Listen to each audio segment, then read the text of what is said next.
हाँ जी दोस्तों, कैसे हैं आप सब लोग? आई होप आप सब अच्छे होंगे। तो मैं जब अपने ऑडिट का रिवीजन सीरीज़ की क्लासेस रिकॉर्ड कर रही थी, तो एक मेरे पास बहुत बार रिक्वेस्ट आई है कि मैम सबसे पहले आप प्रोफ़ेशनल एथिक्स को करवा दीजिए। इस वीडियो में मैं आप लोगों के साथ पूरा का पूरा प्रोफ़ेशनल एथिक्स रिवाइज़ करने वाली हूँ। पूरा हम अपने मॉड्यूल से ही रिवाइज़ करेंगे। बहुत बच्चों को लगता है मैम मॉड्यूल में 200 पेजेज़ हैं, कैसे पॉसिबल है? नहीं हो सकता उससे। भई अब हम देखना उसी से ही पूरा का पूरा अपना professional ethics in detail revise करने वाले हैं। देखो, अपन मॉड्यूल से करेंगे, इन डिटेल रिवीजन होगा तो थोड़ा-सा रिवीजन बड़ा हो सकता है। इसके लिए इसके कुछ पार्ट्स में वीडियोज़ आएँगे, तो मैं आपको पार्ट वीडियोज़ प्रोवाइड कराती भी जाऊँगी। जैसे ही सारी रिकॉर्डिंग्स कंप्लीट हो जाएँगी, उसके बाद मैं इन सब रिकॉर्डिंग्स को क्लब करके आपको एक single video of the professional ethics वो भी प्रोवाइड करवा दूँगी। ठीक है? तो अभी तो अपन अपने वीडियो का फर्स्ट पार्ट शुरू करते हैं। अपने चैप्टर में है professional ethics and liabilities of auditors. सबसे पहले अपन समझ लेते हैं कि प्रोफेशनल एथिक्स क्या होता है। देखो, प्रोफेशनल एथिक्स आप ऐसे कह सकते हो, वो लॉज और रेगुलेशन है, कुछ कोड ऑफ एथिक्स है जो हम चार्टर्ड अकाउंटेंट्स को रेगुलेट करते हैं। भली से वो सर्विस वाला चार्टर्ड अकाउंटेंट यानी एम्प्लॉयमेंट वाला चार्टर्ड अकाउंटेंट हो या प्रैक्टिस वाला चार्टर्ड अकाउंटेंट हो, दोनों को ही रेगुलेट करने के लिए जो लॉज एंड रेगुलेशंस है, उन्हें ही हम प्रोफेशनल एथिक्स कहते हैं। इन एथिक्स में ही लिखा हुआ है कि एक चार्टर्ड अकाउंटेंट को अपना वर्क कैसे करना चाहिए, किस चीज़ों में उसे इन्वॉल्व नहीं होना चाहिए, कहाँ उसको अपनी मतलब कहाँ उसे इन्वॉल्व होना चाहिए, इन सब के बारे में प्रोफेशनल एथिक्स में लिखा हुआ है। और अगर उसने किसी भी चीज़ का नॉन कंप्लायंस किया, जो भी उसके लिए लॉज एंड रेगुलेशंस लिखे उसका उसने नॉन कंप्लायंस किया, तो उस पे पनिशमेंट, फाइन, इम्प्रिजनमेंट भी आ सकता है। तो इन सब के बारे में ही अपना ये चैप्टर प्रोफेशनल एथिक्स बात करता है। तो अपन अपने मेन चैप्टर को शुरू करते हैं।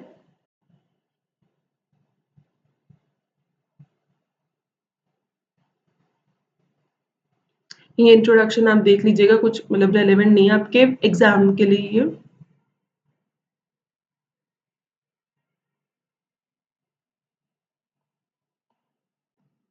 हाँ जी, तो अपना सबसे पहला टॉपिक है fundamental principles. Fundamental principles basically अगर मैं 2 शब्दों में कहूँ तो ये आप डिसिप्लिन कह सकते हो, एथिक्स कह सकते हो, जिनके अकॉर्डिंग एक सीए को अपना काम करना होता है। इनको बिना फॉलो करे सीए अपना काम नहीं कर सकता है।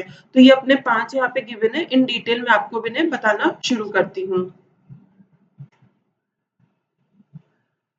सबसे पहला अपना इंटीग्रिटी। इंटीग्रिटी का मतलब क्या होता है? ऑनेस्टी। आपको अपना वर्क ऑनेस्टी के साथ ही करना है। ऐसे नहीं कि आपने कुछ भी मतलब होता है ना कि बात को छुपा दिया या फिर ना जो आपको कोई हमने पर्सनल गेन कर लिया, नहीं, इस तरह की चीजें नहीं करनी है। आपको बिल्कुल अपना ऑनेस्ट होके, अगर कोई चीज गलत है तो गलत रिपोर्ट करनी है, कोई चीज सही है तो उसे अकॉर्डिंगली रिपोर्ट करना है। ऐसे नहीं कर सकते कि आपने गलत को भी छुपा दिया। आपको बिल्कुल अपना ऑनेस्ट होकर के काम करना है। तो यहाँ पे क्या लिखा हुआ है? A professional accountant shall comply with the principle of integrity which requires an accountant to be straightforward and honest. Next, a professional accountant shall not knowingly be associated with reports, returns, communications, or other information where the accountant believes that the information is false, provided negligently, or if there is omission of information. यहाँ पे क्या बोलना चाह रहे हैं कि एक professional accountant को यानी एक सीए को ऐसी किसी भी रिपोर्ट, रिटर्न इन्फॉर्मेशन के साथ एसोसिएट नहीं होना चाहिए जिसके लिए उसे लग रहा है कि ये इन्फॉर्मेशन गलत है या फिर इसको नेग्लिजेंटली बनाया गया है या इसमें से कोई इंपॉर्टेंट इन्फॉर्मेशन का ओमिशन किया गया है। आपको ऐसी किसी भी रिपोर्ट, रिटर्न इन्फॉर्मेशन के साथ एसोसिएट नहीं होना है।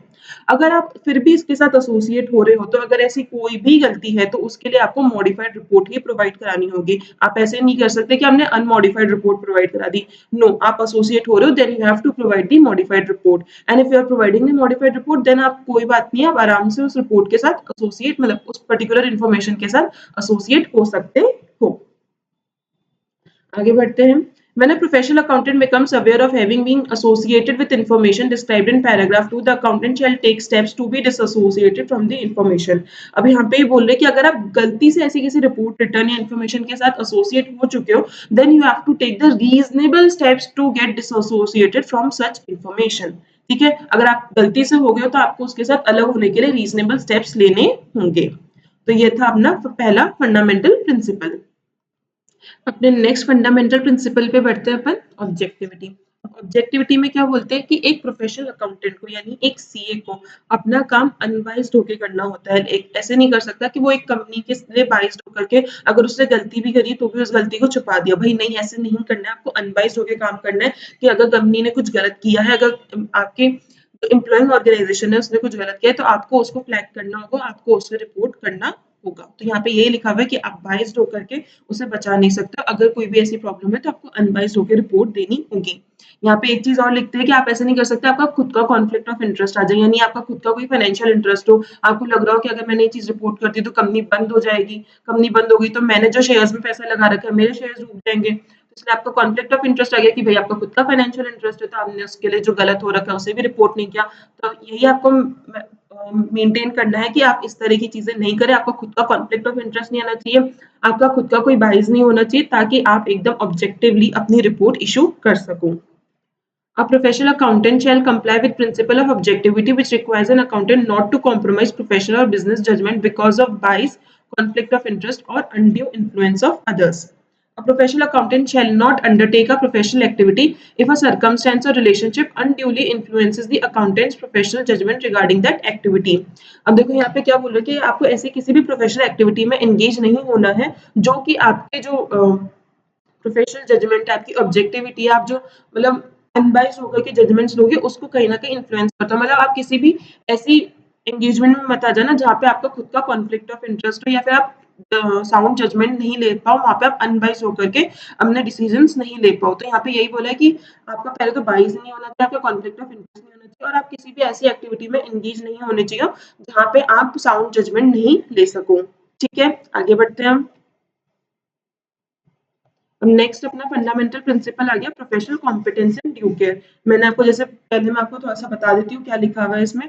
Professional competence and due care का क्या होता है कि फॉर सपोज अगर मैं एज ए सीए किसी क्लाइंट के मतलब ऑडिट कर रही हूँ, मेरे पास एक नया एंगेजमेंट आया, तो मुझे पहले ये इंश्योर करना है कि जो इंडस्ट्री में वो पर्टिकुलर क्लाइंट अपना वर्क कर रहा है उस इंडस्ट्री की मुझे नॉलेज हो, जो भी उस पर relevant laws and regulations applicable है उसकी नॉलेज मुझे हो, then accordingly I have to accept the work. अगर मुझे नॉलेज ही नहीं होगी तो मैं कैसे उसके काम को कर सकती हूँ।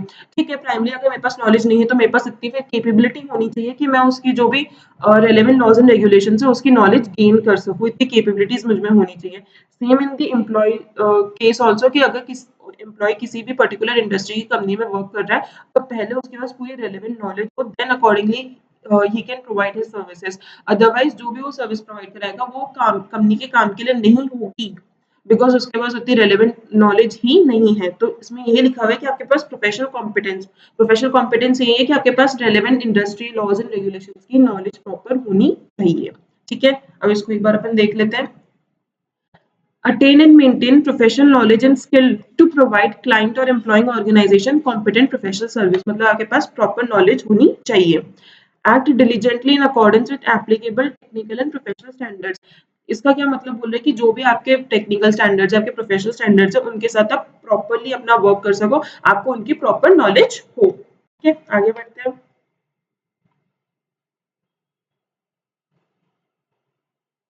Next point, serving clients and employing organization with professional competence requires the exercise of sound judgment in applying professional knowledge and skill when undertaking professional activities। अब यहाँ पे वो क्या बोल रहे हैं कि आपको एक प्रोफेशनल कॉम्पिटेंस यानी आपको अपना with proper knowledge with proper professional competence अगर आपको अपनी सर्विसेज प्रोवाइड करानी है तो उसके लिए आपको आपके पास एक कैपेबिलिटी होनी चाहिए of taking the sound judgement. देखो अगर आपको अपना काम कॉम्पिटेंटली करना है, आपको विद अप्लाइंग बेस्ट नॉलेज अगर काम करना है तो आप में एक जजमेंट पावर होनी चाहिए, डिसीजन मेकिंग पावर होनी चाहिए, then accordingly you can do your work. देखो नॉलेज होना एक अलग बात है, लेकिन उस नॉलेज को प्रॉपरली अप्लाई करना, सही डिसीजन लेना एक अलग चीज है। तो दोनों चीजें आप में होनी चाहिए, आपको प्रॉपर नॉलेज भी होनी चाहिए and your decision making power भी होनी चाहिए। तो यहाँ पे यही लिखा हुआ है कि आपके पास प्रोफेशनल कॉम्पिटेंस में आपके पास साउंड जजमेंट पावर भी होनी चाहिए। तो ये यहाँ पे आपके लिखा हुआ है। Next, maintaining professional competence requires a continuing awareness and an understanding of relevant technical professional and business development.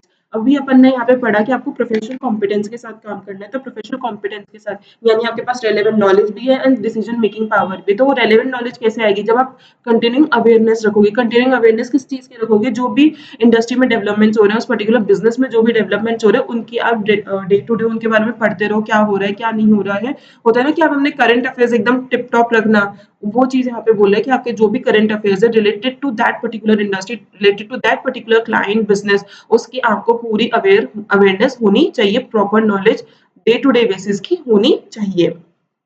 Next, continuing professional development enables a professional accountant to develop and maintain the capabilities to perform competently. वही चीज यहाँ पे बोल रहा है, अगर आपके पास continuing awareness होगी तो आप अपना properly work कर पाओगे with best competence. Diligence पे क्या बोल रहे हैं हम? Diligence encompasses the responsibility to act in accordance with the requirements of an assignment carefully, thoroughly and on a timely basis. यहाँ पे यही बोल रहे हैं कि आपके जो diligence का मतलब यही होता है कि आपको अपना काम एकदम responsibility के साथ करना है, जो भी आपको काम दिया गया आप उसे properly खत्म करो and with applying the proper knowledge and with having good sound judgment power. ठीक है? In complying with the last point, in complying with the principle of professional competence and due care, a professional accountant shall take reasonable steps to ensure that those working in a professional capacity under the accountant's authority have appropriate training and supervision. ये यहाँ पे क्या बोलना चाह रहे हैं? Basically ये हम आर्टिकल्स के बारे में बात कर रहे हैं कि जो भी आर्टिकल्स होते हैं, जो भी एम्प्लॉइज होते हैं, जो हमारे प्रिंसिपल के अंडर में, यानी जैसे हमारे प्रिंसिपल तो सीए, उन्होंने 2 सीएस अपने अंडर में रख रखे हैं as an employ.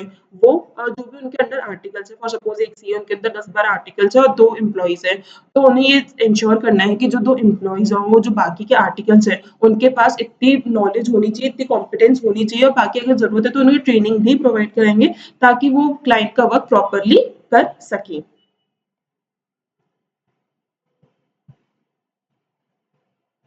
Last point में क्या बोल रहे हैं? Where appropriate a professional accountant shall make clients the employing organisation और other users of the accountant's professional services और activities aware of the limitations inherent in the services और the activities. Basically यहाँ पे यही बोल रहे हैं कि जो हमारे इनहेरेंट लिमिटेशंस होते हैं, जो कि हम ऐसे 200 में पढ़ते हैं, उसके बारे में सीए को अपने क्लाइंट को भी बताना चाहिए। नेक्स्ट अपना आ गया फंडामेंटल प्रिंसिपल कॉन्फिडेंशियलिटी। कॉन्फिडेंशियलिटी जैसे मैंने आपको बताती हूँ एक बार कि वो क्या बोलते हैं कि आपको चुप रहना होगा। चुप किस चीज में रहना होगा? कि जो भी आपको रेलेवेंट इन्फॉर्मेशन मिली है, इंपॉर्टेंट इन्फॉर्मेशन मिली है फ्रॉम योर क्लाइंट और from your employing organisation about them only, वो आपको छुपा के रखनी, चुप रहना है उन चीजों के लिए। आप किसी और को जाकर के नहीं बता सकते, भले आप वो आपके जो फर्म के दूसरे पार्टनर्स हैं, आपको उनके साथ भी वो शेयर नहीं करना है, किसी दूसरे क्लाइंट के साथ शेयर नहीं करना है, दूसरे किसी एम्प्लॉइंग ऑर्गेनाइजेशन के साथ शेयर नहीं करना है। उनके लिए आपको बिल्कुल चुप रहना है, अपने तक ही उन्हें मेंटेन करके रखना है। मतलब कहते हैं ना कि हमने पेट में बात को रखना, वही चीज करनी है आपको, उन्हें किसी और के साथ शेयर नहीं करना है। अब इसके लिए क्या बोल रहे हैं स्टैंडर्ड, वो क्या प्रोफेशनल एथिक्स में, वो हम एक बार पढ़ लेते हैं। A professional accountant shall comply with the principle of confidentiality, which requires an accountant to respect the confidentiality of information acquired as a result of professional and employment relationships. An accountant shall, अब उसमें क्या क्या लिखा हुआ है, accountant को किन किन चीजों का ध्यान रखना होगा? अकाउंटेंट कौन? सीए। किन किन चीजों का ध्यान रखना होगा? Be alert to the possibility of inadvertent disclosure. अब ये इनएडवर्टेंट डिस्क्लोजर के बारे में क्या बोल रहे हैं कि भाई सीए को ध्यान रखना है कि ऐसे नहीं कि वो बातों ही बातों में अपने ना जो उनके फेलो पार्टनर्स उन्होंने जाकर के कुछ बोल दिया कि इसको नहीं तो ऐसे होता है, उसका मेजर फॉर्मूला ये है। नहीं भाई, अगर आपको ध्यान रखना है कि सॉरी, आपको ध्यान रखना है कि आप किसी भी इस तरह का कोई इनएडवर्टेंट डिस्क्लोजर नहीं कर दें कि बातों ही बातों में आपने ना कंपनी की कुछ मेजर चीजें बता दी। नहीं, आपको बहुत ध्यान रखना है कि इस तरह का कोई भी डिस्क्लोजर आपके थ्रू नहीं हो जाए। Next, maintain confidentiality of information with in the firm और एम्प्लॉइंग ऑर्गेनाइजेशन। मतलब आपको with in the firm and with in your employing company, उसमें भी आपको कॉन्फिडेंशियलिटी मेंटेन करनी है। आपको ये बातें बाहर जाकर के डिस्क्लोज नहीं करनी है। Then maintain confidentiality of information disclosed by a prospective client or employing organization। भली अगर आपके जो prospective client है, जो अभी तक आपका client बना भी नहीं है, उसकी information, और या फिर आप अपनी कंपनी चेंज कर रहे हो, आप दूसरी कंपनी में स्विच कर रहे हो, तो जो दूसरी कंपनी है उसकी भी कोई आपके पास information आई है तो वो भी आपको डिस्क्लोज नहीं करनी है। यानी आप जिनके साथ अभी प्रॉपरली एसोसिएट नहीं हुए हो, उनकी भी इंफॉर्मेशन आप डिस्क्लोज नहीं कर सकते हो। Fourth point, not disclose confidential information acquired as a result of professional and employment relationship outside the firm or employing organization without proper and specific authority unless there is a legal or professional duty। अब यहाँ पे क्या बोल रहे हैं कि आपको confidential information वैसे तो डिस्क्लोज नहीं करनी है, बट अगर यहाँ पे कोई लीगल या फिर प्रोफेशनल ड्यूटी आ जाती है सीए की, देन उस केस में वो उस चीज़ को डिस्क्लोज़ कर सकता है या फिर उसे क्लाइंट या एम्प्लॉइंग ऑर्गेनाइज़ेशन से अथॉरिटी मिल जाए। अब ये नीचे जो पॉइंट्स हैं, नीचे अपन पढ़ेंगे कि किन-किन केसेज़ में सीए डिस्क्लोज़ कर सकता है। तो यहाँ पे अपन को बस ये ध्यान रखना है कि वैसे तो नहीं कर सकता वो डिस्क्लोज़, बट अगर कोई लीगल रिक्वायरमेंट आ जाती है या फिर उसे क्लाइंट से परमिशन मिल जाती है या एम्प्लॉइंग ऑर्गेनाइज़ेशन से परमिशन मिल जाती है, देन उस केस में वो डिस्क्लोज़ कर सकता है। Next, not use confidential information acquired as a result of professional and employment relationship for the personal advantage। यहाँ पे यही बोल रहे हैं कि आप जो भी आपको इन्फॉर्मेशन मिली है, आप उसे अपने पर्सनल एडवांटेज के लिए यूज नहीं कर सकते। ऐसे नहीं कि आपने अपना पर्सनल गेन देख रहे हो भाई उसे ब्लैकमेल करके कि भाई तूने अगर मुझे पैसे नहीं दिए तो मैं तेरी बात बाहर बता दूंगा। नहीं भाई, आप इस तरह की चीजें नहीं कर सकते हो।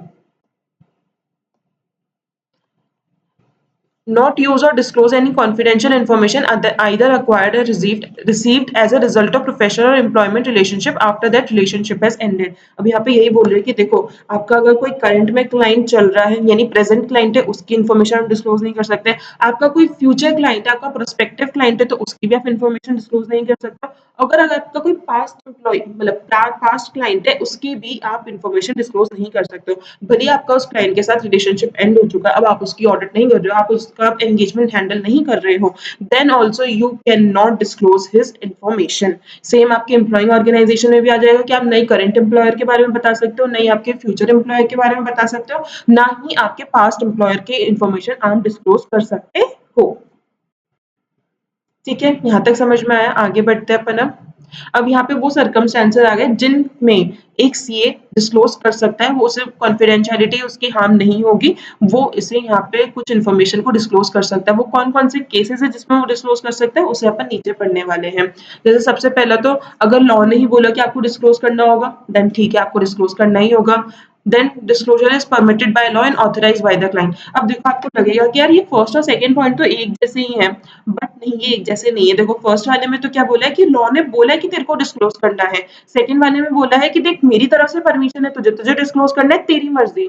मेरी तरफ से परमिशन है कि हाँ, तू डिस्क्लोज कर सकता है। और उसमें एक्स्ट्रा में क्या लिख दिया कि तू डिस्क्लोज कर सकता है अगर क्लाइंट ने ऑथराइज कर दिया हो तो यहाँ पे क्या बोल रहे थे? देखो, फर्स्ट में तो लॉ ने बोला तो तेरे को करना ही करना है, भले से उसने ऑथराइज करा नहीं करा हो, तुझे करना पड़ेगा इसको डिस्क्लोज। सेकंड में क्या बोला? देख, मेरी तरफ से परमिशन है, क्लाइंट से पूछ ले, अगर वो तेरे को परमिशन देता है तो तू डिस्क्लोज कर दे, मुझे कोई प्रॉब्लम नहीं है। तो यहाँ पे दोनों में यही डिफरेंस है। ठीक है। Third point, there is a professional duty और right to disclose when not prohibited by law. अब यहाँ पे प्रोफेशनल ड्यूटी मतलब कि सीए की कब प्रोफेशनल ड्यूटी आ जाती है कि उसे डिस्क्लोज करना ही पड़ेगा। देखो, नॉर्मली नहीं करना, बट उसके यहाँ पे भी कुछ ड्यूटीज आ जाती है, राइट्स एंड ऑब्लिगेशंस आ जाते हैं, जिन केसेस में उसको डिस्क्लोज करना ही होगा। जैसे सबसे पहला, to comply with the requirements of peer review, quality review. अगर आपको पता हो तो अगर कोई भी सीए फर्म या सीए लिस्टेड एंटिटी की ऑडिट करता है तो उससे पहले उसे अपना पीयर रिव्यू सर्टिफिकेट लेना होता है। बेसिकली जो दूसरी सीए फर्म होती है वो आपके पास आती है और आपके जो मेजर क्लाइंट्स होते हैं उनके audit documentation, audit files, audit report, उन सबको चेक करती है कि इन्होंने properly in accordance with the standards work करा है या नहीं करा है। तो यहाँ पे यही बोल रहे हैं कि देखो, दूसरी फर्म आएगी, वो आपके सारे ऑडिट डॉक्यूमेंटेशन को चेक करेगी, उसी में आपने सारी चीजें रखी होगी, उसी में सारी डिटेल्स इन्फॉर्मेशन होगी। तो जो दूसरा फर्म होता है उसे सब चीजों के बारे में पता चल जाता है। तो आप ये नहीं कह सकते कि यहाँ पे कॉन्फिडेंशियलिटी का ब्रीच है। भाई, ये पीयर रिव्यू के लिए जरूरी है कि दूसरी फर्म आके चेक करे। तो यहाँ पे अगर इन्फॉर्मेशन डिस्क्लोज हो भी रही है तो भी कोई प्रॉब्लम नहीं है। ये प्रोफेशनल ड्यूटी, सीए की प्रोफेशनल ड्यूटी में ही आता है कि उसे ये पीयर रिव्यू कराना होगा और इसमें डिस्क्लोजर कॉन्फिडेंशियलिटी ब्रीच नहीं माना जाता है। Next, to comply with technical and professional standards. अगर टेक्निकल एंड प्रोफेशनल स्टैंडर्ड्स बोल रहे हैं कि आपको डिस्क्लोज करना है, then also it's your duty to disclose it. Third point, to respond to an inquiry और investigation by professional regulatory body. अगर आपके पास आकर के प्रोफेशनल रेगुलेटरी बॉडी ने, अब कह सकते हो आपकी सीबीआई आ गई या फिर ईडी आ गया, उसने बोला कि आप तो पता है इन चीजों को, ये जो क्लाइंट है ये लग रहा है कि ये तो पैसे का घपला कर रहा है या फिर ना ब्लैक को व्हाइट कर रहा है, तो तू बता इसके पूरे बैंक अकाउंट्स की डिटेल्स दे मुझे। तो इस केस में सीए की ड्यूटी होगी कि भाई वो ईडी की मदद करे और उन्हें सब चीजें बताए। तो इस केस में हम कॉन्फिडेंशियलिटी ब्रीच नहीं मानेंगे।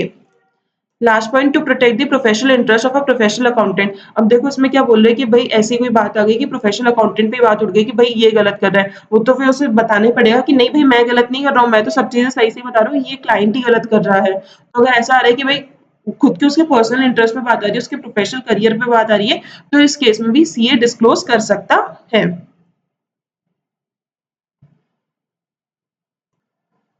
नेक्स्ट अपन आगे देखें तो अब क्या बोल रहा है कि in deciding whether to disclose confidential information professional accountant should consider the following points. अब यहाँ पे क्या बोल रहे हैं कि अगर आप ये सोच भी रहे हो कि आप डिस्क्लोज करोगे तो उससे पहले आपको कुछ चीजों को कंसिडर करना पड़ेगा। जैसे सबसे पहले आपको ये देखना पड़ेगा कि इससे आपके डिस्क्लोजर से कोई थर्ड पार्टी का इंटरेस्ट तो हार्म नहीं हो रहा है। ऐसा नहीं कि उस हमने ये चीजें बता दी तो उस पर कोई उसका रेवेन्यू कम हो गया या फिर उसके कुछ खर्चे बढ़ गए, मतलब कोई भी आपका एडवर्स इम्पैक्ट तो थर्ड पार्टी पे नहीं आ रहा है। तो वो चीज आपको पहले एनालाइज करनी पड़ेगी, then accordingly you have to disclose the information.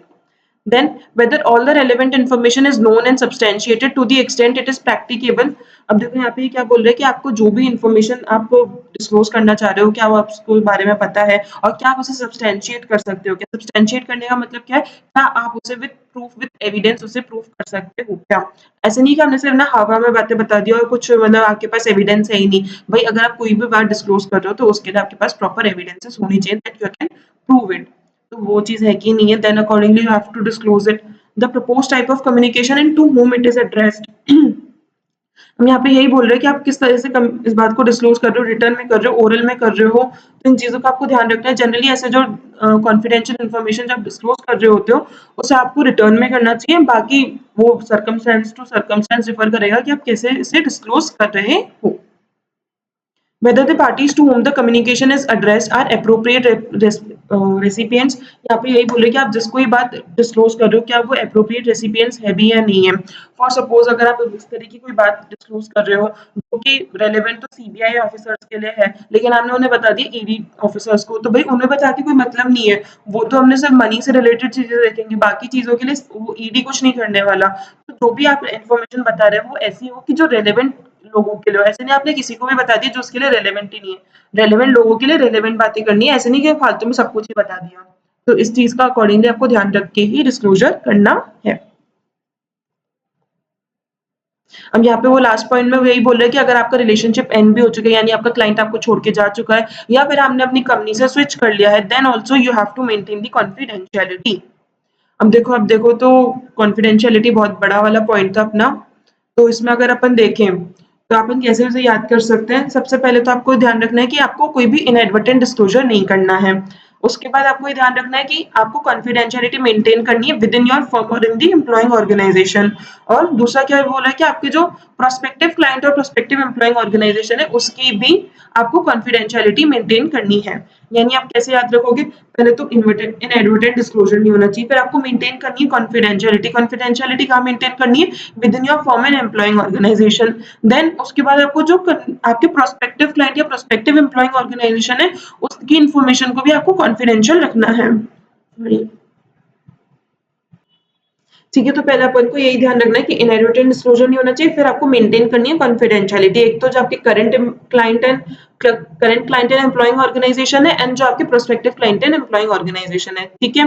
And then उसके बाद अपन को क्या पढ़ना है कि आपको कोई भी इन्फॉर्मेशन डिस्क्लोज नहीं करनी है जब तक आपके पास प्रॉपर परमिशन नहीं हो और जब तक उसके रिक्वायरमेंट लॉज एंड रेगुलेशंस में नहीं हो। उसके बाद क्या लिखा हुआ है कि आपके जो भी कॉन्फिडेंशियल इन्फॉर्मेशन है आप उसे अपने पर्सनल गेन के लिए यूज नहीं करोगे। देखो बहुत ही सिंपल सिंपल से पॉइंट है, थोड़ा सा आप दिमाग लगा के चलोगे कि भाई किन किन चीजों में हो सकता है इनएडवर्टेंट डिस्क्लोजर नहीं होना चाहिए, आपको मेंटेन करनी होगा कॉन्फिडेंशियलिटी। जब तक परमिशन नहीं हो या फिर रिक्वायरमेंट नहीं हो लॉज एंड रेगुलेशन में तब तक आपको डिस्क्लोज नहीं करना है और आपको उसे पर्सनल गेन के लिए भी यूज नहीं करना है। तो ये 5 पॉइंट्स है, 5 पॉइंट्स आप करोगे मोर देन सफिशिएंट है। एक पॉइंट आप कर सकते हो in addition, not use or disclose any confidential information either required or received as a result of professional or employment relationship after that relationship has ended। यानी अगर आपका रिलेशनशिप एंड हो चुका है उसके बाद भी आप उस इंफॉर्मेशन को डिस्क्लोज नहीं कर सकते, आपको कॉन्फिडेंशियलिटी मेंटेन करनी होगी। ठीक है, आगे बढ़ते अभी सर्कमस्टेंसेस आगे। सर्कमस्टेंसेस बहुत सिंपल है, या तो रिक्वायरमेंट बाय लॉ हो या फिर permitted by law and authorised by client हो। दूसरा अगर आपकी कोई प्रोफेशनल ड्यूटी हो, प्रोफेशनल ड्यूटी किस किस में आ सकती है, आपकी पीयर रिव्यू क्वालिटी रिव्यू के साथ कंप्लाई करने में, आपके टेक्निकल प्रोफेशनल स्टैंडर्ड्स के साथ कंप्लाई करने में, अगर आपको किसी इंक्वायरी या इन्वेस्टिगेशन का आप रिस्पॉन्ड कर रहे हो तो वहां पे आ सकता है, या फिर आपका अगर प्रोफेशनल इंटरेस्ट है, आपका पर्सनल इंटरेस्ट है, खुद का प्रोफेशनल इंटरेस्ट कहीं पे हर्ट हो रहा हो तो उस केस में भी आप डिस्क्लोज कर सकते हो। अब आगे यही बोल रहे हैं कि अगर आप डिस्क्लोज कर रहे हो तो आपको कुछ चीजों का ध्यान रखना पड़ेगा कि इससे थर्ड पार्टी का इंटरेस्ट का इम्पैक्ट नहीं हो रहा है। आप जो भी इन्फॉर्मेशन डिस्क्लोज कर रहे हो उसे आप विद प्रूफ एविडेंस से सब्सटैंशिएट कर सको। आप किस तरह से उसे कम्युनिकेट कर रहे हो, इन रिटर्न है, ओरल है, किस तरह से वो आपको डिस्क्लोज करना, आपको उसे कंसिडर करना होगा। और आप ये किस को बता रहे हो, मतलब एप्रोप्रिएट पार्टी को बता रहे हो, नहीं बता रहे हो, मतलब ऐसे नहीं कि आपने कुछ भी बात किसी को भी बता दी। एप्रोप्रिएट पार्टी को एप्रोप्रिएट बात ही आपको बतानी है। एंड लास्ट में तो वही पॉइंट लिखा हुआ है, रिपीटेटिव पॉइंट, कि जब रिलेशनशिप एंड हो जाएगा उसके बाद भी आपको कॉन्फिडेंशियलिटी मेंटेन करनी है। तो इस तरह से आपका कॉन्फिडेंशियलिटी जो इतना बड़ा था वो कवर हो गया है। आपका प्रोफेशनल बिहेवियर, आपका लास्ट फंडामेंटल प्रिंसिपल आता है। प्रोफेशनल बिहेवियर क्या बोलता है कि देखो, जो भी आपके लॉज एंड रेगुलेशंस हैं उनकी आपको नॉलेज है, बट आपको उन्हें कंप्लाई भी करना है। पैसे नहीं उनका नॉन कंप्लायंस कर सकते हो। बहुत बच्चों को इसमें डाउट होता है कि professional competence and due care and professional behaviour, ये तो दोनों सेम सेम से ही है। नहीं भाई, सेम नहीं है। देखो, professional competence and due care क्या बोलते हैं कि आपके अंदर, मतलब कोई भी आप क्लाइंट कर रहे हो तो उससे रिलेटेड जो भी रेलेवेंट नॉलेज है, इंडस्ट्रियल नॉलेज है, लॉज एंड रेगुलेशन है, उसकी नॉलेज आपको होनी चाहिए, या फिर आप में इतनी कैपेबिलिटी होनी चाहिए कि आप उन्हें गेन कर सको उस पर्टिकुलर नॉलेज को।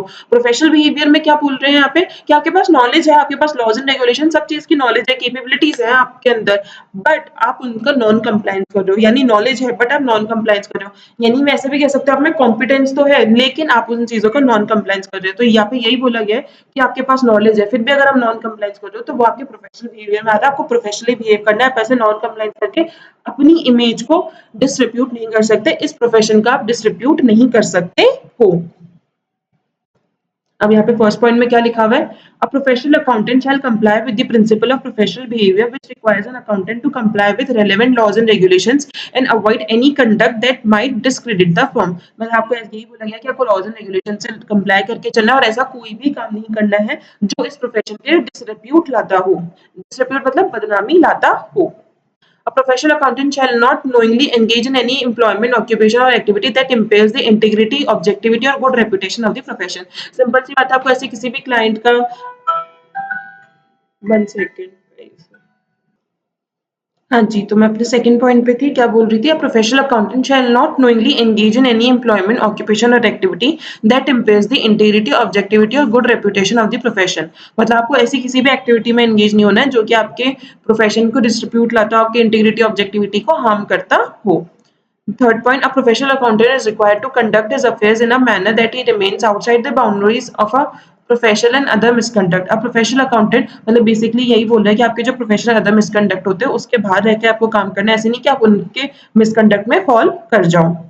Next, a professional accountant shall be honest and truthful and should not make, आपको ट्रुथफुल होना होगा, ऑनेस्ट होना होगा। किन चीजों में, you should not make exaggerated claims of the services they are able to offer. मतलब ऐसे नहीं कि बड़ा चढ़ा करके बता रहे हो कि भाई मैं तो ये काम भी कर सकता हूँ, मेरी तो इसके साथ लाइजनिंग है। नहीं भाई, आपको इस तरह के एग्जैजरेटेड क्लेम्स नहीं करने हैं।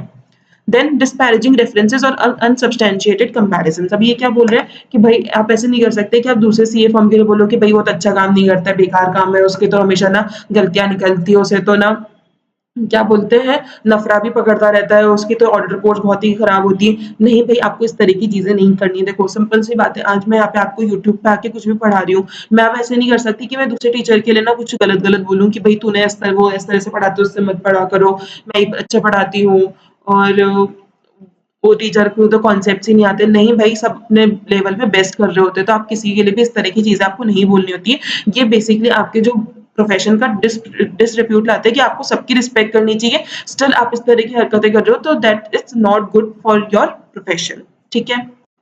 Any direct or indirect measure to advertise any professional other facts which are in violation of advertisement guidelines। देखो, हर सीए पे एक एडवर्टीजमेंट गाइडेंस एप्लीकेबल होती है कि वो अपने वर्क के लिए, अपने सीए फर्म के लिए किस तरह से एडवर्टाइजमेंट कर सकता है। ऐसे नहीं कि बहुत बड़ा चढ़ा करके आईपीएल के बैनर्स ही लगवा दिए। नहीं भाई, आप इस तरह की चीजें नहीं कर सकते हो। तो अब यहाँ पे यही बोल रहे हैं कि आप ऐसे कोई भी ना डायरेक्ट या इनडायरेक्ट मेजर मत निकालना ना कि जो कि वायलेशन आपके एडवर्टीजमेंट गाइडलाइंस को करते हो, कि भाई उनमें तो नहीं लिखा हुआ गाइडलाइंस में, फिर भी हमने उस तरह से एडवर्टीजमेंट कर दिया, तो आपको इन चीजों का ध्यान रखना होगा।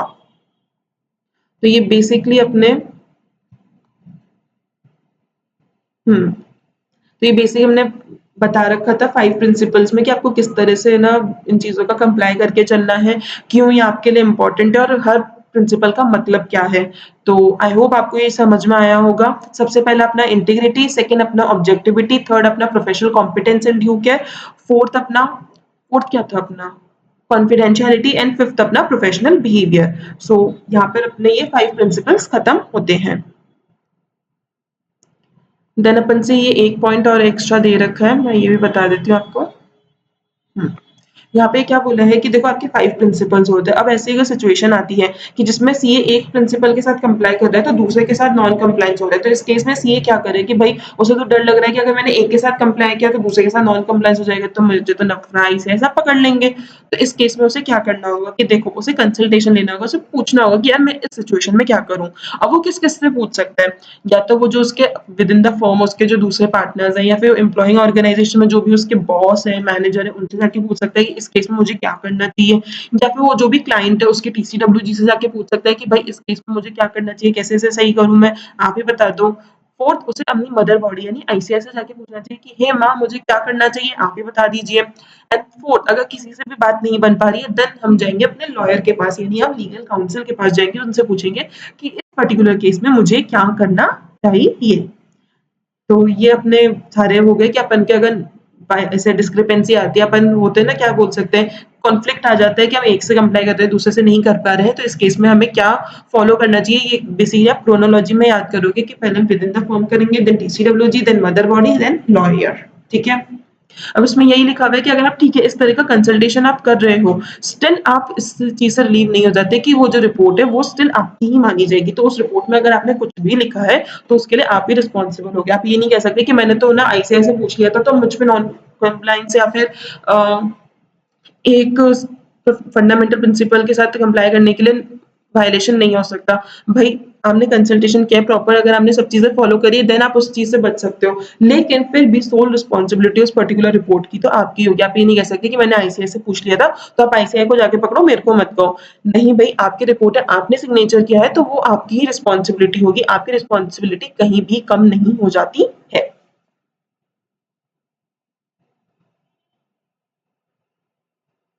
अब ये आ गया अपना थ्रेड्स पे। देखो अभी तक अपन ने फंडामेंटल प्रिंसिपल्स पढ़े कि एक सी को कैसे अपना काम करना चाहिए, विद इंटीग्रिटी करना चाहिए, विद ऑब्जेक्टिविटी करना चाहिए, professional competence and due care रखनी चाहिए। तो इस केस में अब आगे यही लिखा हुआ है कि अगर जो आपके फंडामेंटल प्रिंसिपल्स है सी उनसे कंप्लाई नहीं कर रहा है यानी यहाँ पे एक थ्रेट है। अब थ्रेट किन किन तरीके से आ सकता है उनके बारे में अपन बात करने वाले। बेसिकली अपने टाइप्स ऑफ थ्रेट हो गए जो कि ये जिनसे क्या हो जाता है कि हमारे जो फंडामेंटल प्रिंसिपल्स होते हैं सी उनके साथ कंप्लाई नहीं कर पाता है। तो अब यहाँ पे वो क्या क्या पॉइंट्स लिखे हुए हैं आइए पढ़ते हैं।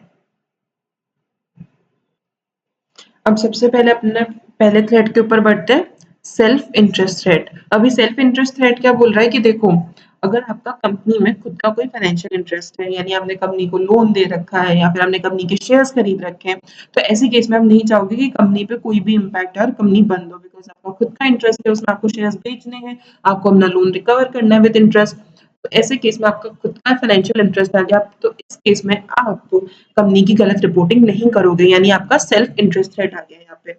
The threat that a financial और other interest will inappropriately influence a professional accountant judgment or behavior.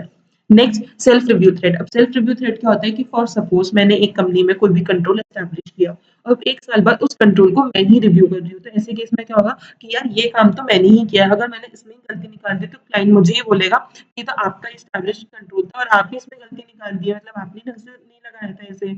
ऐसे केस में मुझ पे क्या हो जाएगा, प्रेशर आ जाएगा कि यार मैं अपने ही काम को गलत नहीं बता सकती, तो इसलिए मैं उसको ज्यादा रिव्यू करूंगी नहीं, बस हाँ बता दूंगी कि एकदम सही है, एकदम सही एस्टैब्लिश हुआ है। तो यहाँ पे क्या आ गया, सेल्फ रिव्यू थ्रेड, मतलब मैं अपने ही काम को प्रॉपर्ली रिव्यू नहीं करूंगी।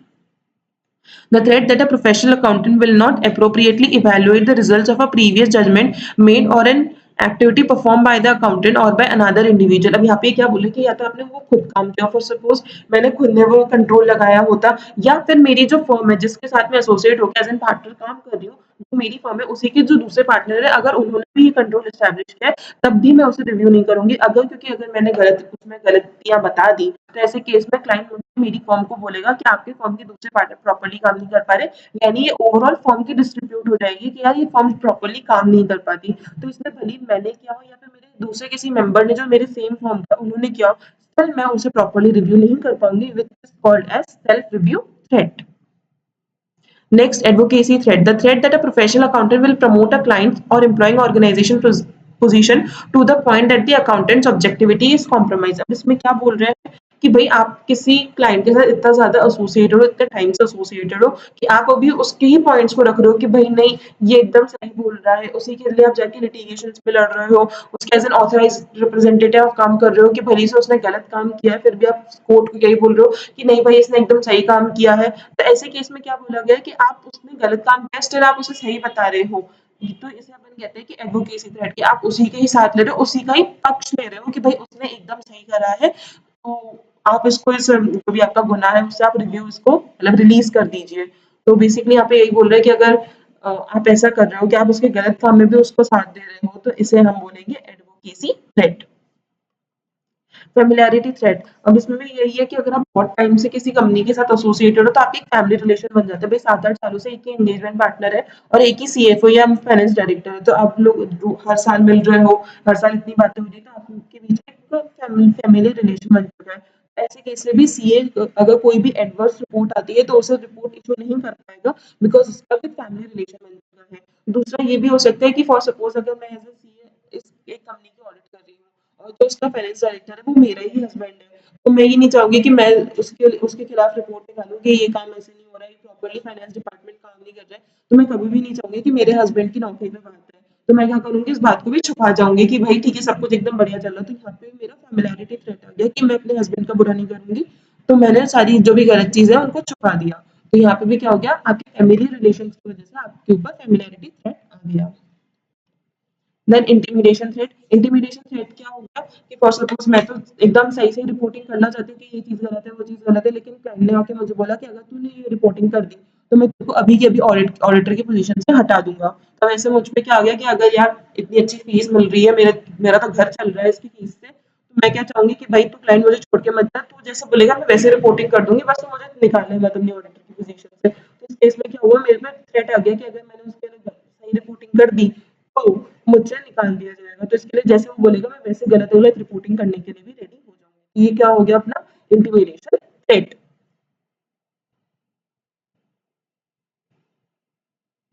अब ये कुछ अपने के पास एग्जांपल्स दे रखे हैं, जैसे ये फर्स्ट अपने एग्जांपल्स दे रखे हैं सीए इन प्रैक्टिस के, एंड देन अपने पास नीचे दे रखे हैं सीए इन एम्प्लॉयमेंट के। तो ये अपने सब थ्रेट थ्रेट वाइज अपने ये एग्जांपल्स दे रखे हैं। ये एग्जांपल्स पूछे भी जाते हैं, कई बार डायरेक्ट क्वेश्चन आ जाता है कि what are the types of मतलब examples of the threats in the self review threat और द सेल्फ इंटरेस्ट थ्रेट। तो इस तरह से क्वेश्चंस आ सकते हैं।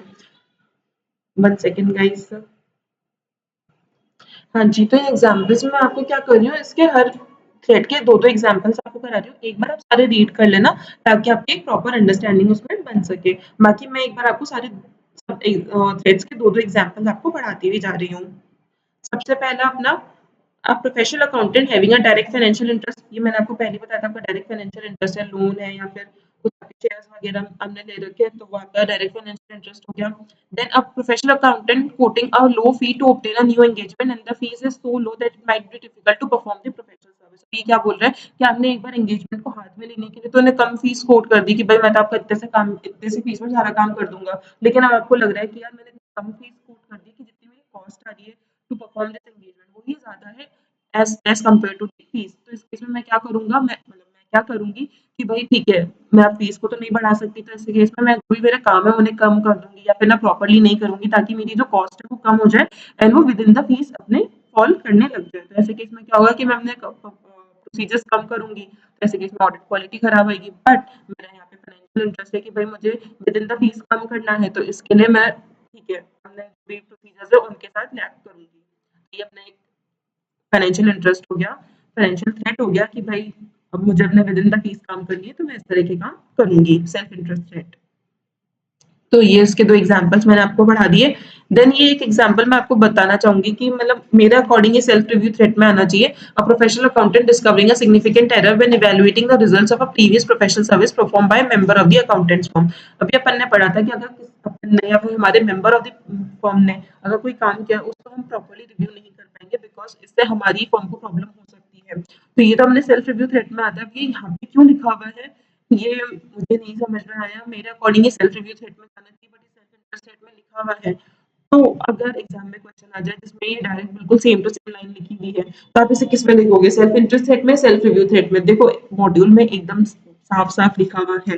तो ऐसे केस में आपको इसे सेल्फ इंटरेस्टेड में ही लिखना होगा। देखो आईसीआई ने लिखा है, मानना होगा, आप ये नहीं कह सकते आईसीआई ने गलत लिखा है तो मैं तो अपने अकॉर्डिंग करूंगा, भाई मार्क्स नहीं मिलने वाले।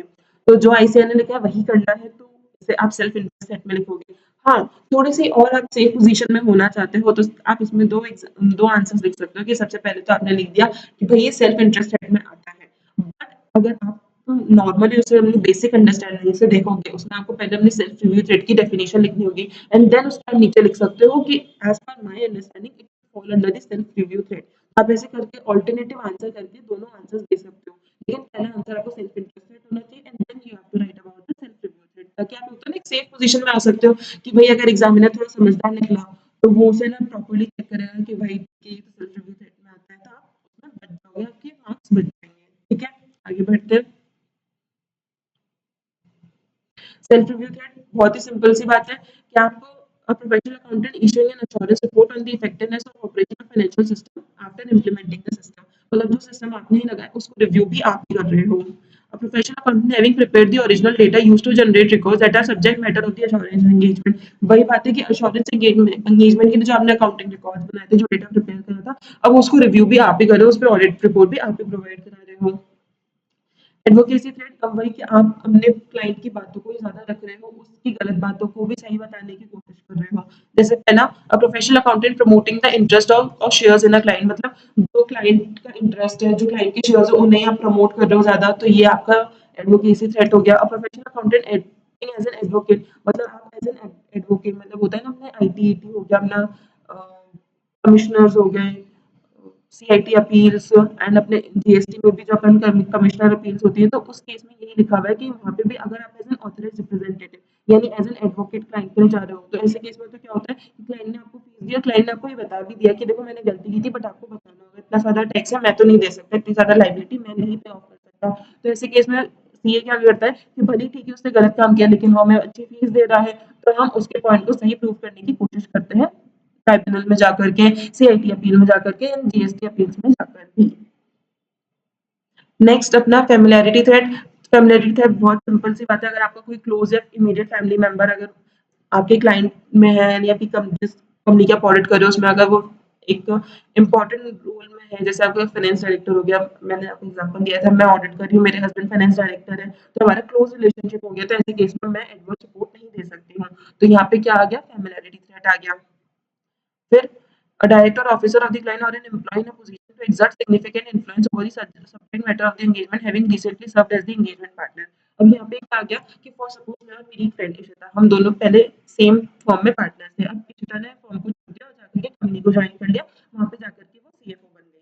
अब ऐसे केस में क्या हुआ, अब उस कंपनी की ऑडिट मैं ही कर रही हूँ, तो अब यहाँ पे सीएफओ की तरह मुझे कौन मिलेगा, इशिता मिलेगी। तो मैं क्या, या मुझे बहुत ज्यादा ऐसा लगेगा कि यार जिसके साथ मैं इतने टाइम से काम किया, जिसके साथ मेरी इतनी अच्छी दोस्ती रही है, तो मैं जाकर के एडवर्स सपोर्ट नहीं दे पाऊंगी, बिकॉज हम दोनों का अच्छा रिलेशनशिप था, हम इतने टाइम से साथ में थे, और वो एक सिग्निफिकेंट इन्फ्लुएंस जो रख पाएगी, वो जो बोलेगी कि अरे यार मैंने ही सारे काम कराए, तो क्यों उनको रिपोर्ट करने के लिए बैठ रही है। तो ऐसे में क्या होगा कि मेरे ऊपर एक प्रेशर आ जाएगा कि यार ठीक है मेरी दोस्ती तो बोल रही है, तो मैं इन चीजों को रिपोर्ट नहीं करती हूँ।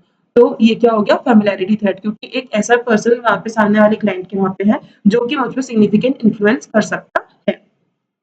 इंटिमिडेशन थ्रेट, वही कि अगर आपको निकाल दिया जाएगा अगर आपने सही से रिपोर्टिंग कर दी कि हमने गलती करी है, तो एक ये चीज हो गई। दूसरा, आप ये गिफ्ट वाला कर सकते हो कि मैंने अपने क्लाइंट से बहुत ही अच्छा सा गिफ्ट, एक अच्छी सी लग्जरी कार मैंने उनसे गिफ्ट में ले ली, अब वो क्लाइंट मुझे धमकी दे रहा है कि अगर तूने सही से रिपोर्टिंग कर दी, हमारी गलतियों के बारे में बता दिया, तो मैं तेरी फॉर्म में जाकर के बता दूंगा कि तूने मुझसे ये इतनी लग्जरी कार मुझसे एज अ गिफ्ट में ली है।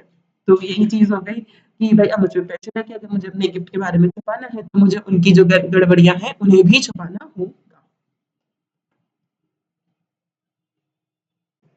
हाँ जी, अब नेक्स्ट आ गया अपना ये सीए इन एम्प्लॉयमेंट से रिलेटेड एग्जांपल्स का। तो सबसे पहला अपना सेल्फ इंटरेस्टेड, उसमें पहला एग्जांपल है a professional accountant holding a financial interest or receiving a loan or guarantee from the employing organisation. भाई सिंपल फाइनेंशियल इंटरेस्ट वाली बात है कि अगर आपको खुद का कोई फाइनेंशियल इंटरेस्ट है, आपने शेयर्स ले रखे हैं, आपने कोई कंपनी को लोन दे रखा है, और दूसरा इसमें लिखा हुआ है कि अगर आपने कंपनी से लोन या गारंटी ले भी रखा है। इसमें ऐसे क्या होता है कि अगर उसने सही रिपोर्टिंग कर दी और कंपनी बंद हो गई, तो कंपनी अब वाइंडिंग अप में गई है, तो वो सारी एसेट्स को मंगवाएगी, और अगर कंपनी ने लोन दिया है तो कंपनी के लिए तो वो एसेट है, लेकिन एम्प्लॉय के लिए तो वो लाइबिलिटी है, और एम्प्लॉय को उसे देना भी पड़ेगा क्योंकि कंपनी वाइंडिंग अप में जा रही है।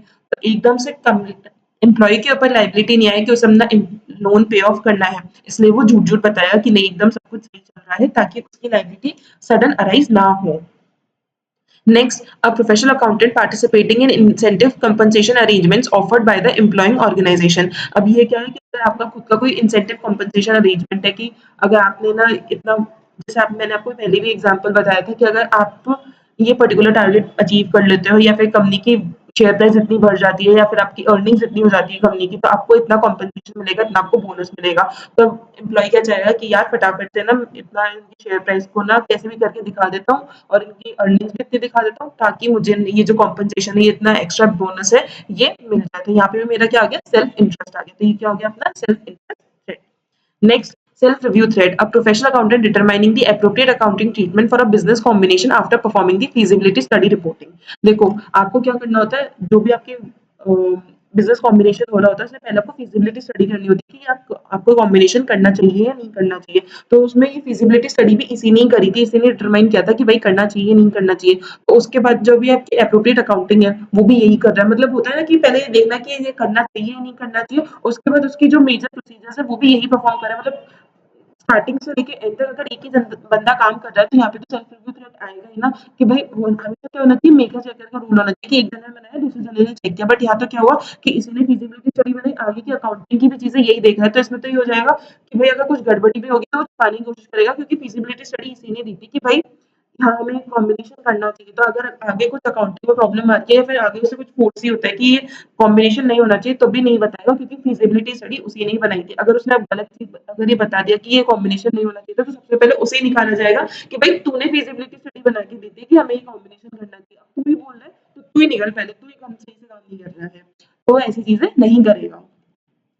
Advocacy thread, a professional accountant having the opportunity to manipulate information and a prospectus in order to obtain favorable financing. अब ये क्या होता है अगर एक पब्लिक कंपनी जो लिस्टेड मतलब लिस्टिंग के लिए जाना चाहती है उसके लिए उन्हें पहले प्रोस्पेक्टस बनाना मतलब प्रोस्पेक्टस में हमें सारी इन्फॉर्मेशन लेनी होती है कि कंपनी कैसे काम कर रही है पिछले 5 सालों से किस तरह से काम कर रही है आगे उसके क्या आगे करने के प्रोस्पेक्ट्स है तो वो सब चीजें हमें प्रोस्पेक्टस में बतानी होती है। अब अगर एम्प्लॉय का ऐसे है कि भाई उन्हें फंडिंग चाहिए ही चाहिए उनके पैसे की बहुत ज्यादा तंगी आ रखी है तो वो गलत गलत चीजें भी बताएंगे कि भाई ठीक है फंडिंग तो है कंपनी के पास तो इसमें क्या हो गया कि हम कंपनी गलत कर रही है फिर भी हम सही बता रहे हैं सही पिक्चर दिखा रहे हैं ताकि हमारे पास फंडिंग आ सके तो ये क्या हो गया हमारा एडवोकेसी थ्रेड। अब वही फेमिलियरिटी थ्रेड सिंपल सी बात है अगर आपका कोई क्लोज या इमीडिएट फैमिली मेंबर है उसके लिए अगर आपको कोई इन्फॉर्मेशन मिली है जो कि उस पर एडवर्स इम्पैक्ट ला सकती है लेकिन वो कंपनी के लिए सही है क्योंकि कंपनी को फ्लैग होनी चाहिए कुछ भी गलत हो रहा है स्टिल हम वो चीज फ्लैग नहीं करेंगे बिकॉज वो हमारा क्लोज इमीडिएट फैमिली मेंबर है। नेक्स्ट इंटिमिडेशन थ्रेट सिंपल सी बात है अगर तूने ये रिपोर्ट कर दिया कि हम गड़बड़ी कर रहे हैं तो मैं तेरे को नौकरी से निकाल दूंगा सिंपल सी बात है इंटिमिडेशन थ्रेट यानी मेरे पे प्रेशर आएगा कि मुझे अगर नौकरी चाहिए तो मैं उनको उनके खिलाफ रिपोर्टिंग नहीं करूंगी। Next, an individual attempting to influence the decision-making process of the professional accountant, for example, with regard to the awarding of contracts or the application of an accounting principle. अब इसमें क्या बोल रहे हैं कि जैसे आपके वो कॉन्ट्रैक्ट लगता है टेंडर लगता है आपको टेंडर भरना होता है तब भी होता है कि टेंडर लगेगा किसको तो अब अगर ना जो भी सीए इन चीजों को देख रहा है कि किसे टेंडर देना चाहिए उस पर अगर प्रेशर बनाया जाए कि नहीं भाई तेरे को इसको ही टेंडर पास करना होगा नहीं इसको देना होगा तो ऐसे केस में भी उस पर प्रेशर आ गया कि भाई अगर तूने ये काम नहीं किया तो हम तेरे को निकाल देंगे या फिर ना तेरी फीस हम नहीं देंगे तो भी इस तरह की चीजें हैं तो वो भी हमारे इसमें इंटिमिडेशन थ्रेट के अंदर आ जाता है।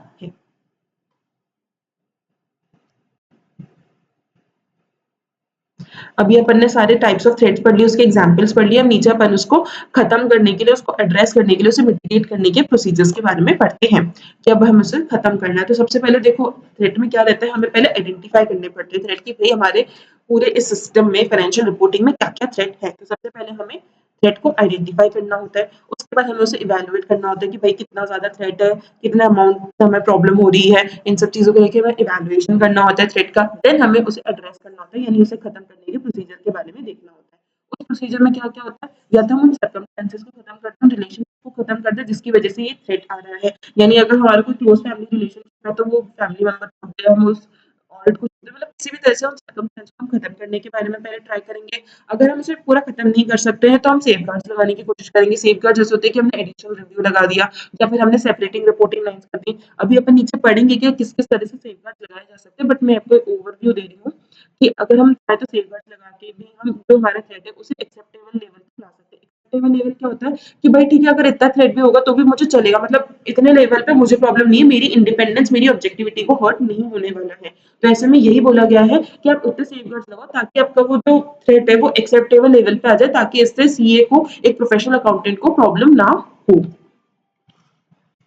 Then next, declining professional activity की अब आपको लग रहा है कि हमने सर्कमस्टेंसेस एलिमिनेट करके देख लिया, सेफगार्ड्स लगा के देख लिया, फिर भी हमारा थ्रेट कम नहीं हो रहा है, तो ऐसे केस में हम अपनी जो प्रोफेशनल एक्टिविटी, अगर हमारा ऑडिट एंगेजमेंट है या फिर और भी कोई एंगेजमेंट है, तो हम उससे विड्रॉ कर देंगे, हम उसके साथ एसोसिएट नहीं रहेंगे, बिकॉज हमारे ऊपर थ्रेट है और हमारी इससे इंडिपेंडेंस, ऑब्जेक्टिविटी इन सब पे हर्ट हो रहा है। ठीक है, यहाँ तक समझ में आया? आगे बढ़ते हैं।